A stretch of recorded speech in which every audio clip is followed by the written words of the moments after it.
Minorities say they're concerned last week's attacks will generate a new wave of xenophobia in France. And some members of Paris's largest population of citizens with African origins said that their increased surveillance might make life a little more challenging for all immigrants. CCTV Sandra Gathmann has more from Paris. As Paris heals from last week's murders by Islamist gunmen, there are concerns that new wounds may emerge from a growing intolerance of France's Muslims and immigrants. Sharif and Saeed Kouachi, who stormed the Charlie Hebdo magazine, were of Algerian descent, and Ahmedi Koulibaly, who attacked the kosher supermarket, was of Senegalese origin. All three lived in Paris's multicultural neighborhoods. This storekeeper says she lives and works inside her own community and encounters few problems.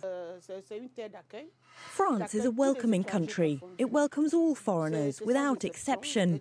I'm from abroad originally myself, and I was accepted in France, just as the French are accepted in my country. So I really don't understand what happened at Charlie Hebdo.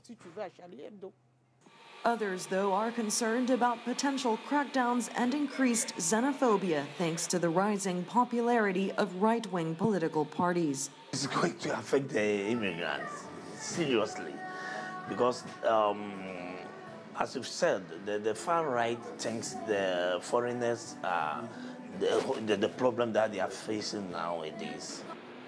Paris has always been culturally diverse. Almost 40% of residents are from immigrant families. Experts say the problem isn't a lack of integration. African migration is much more family-oriented migration. They are much more among themselves and they don't mix. And there's a bigger control of their youth. It's the same with the Turkish migration.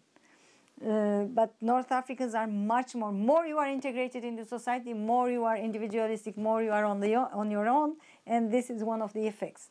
And more you are on your own, then you have all the other websites bringing you into something. Especially true for the orphaned Kouachi brothers who sought refuge in extremist Islam.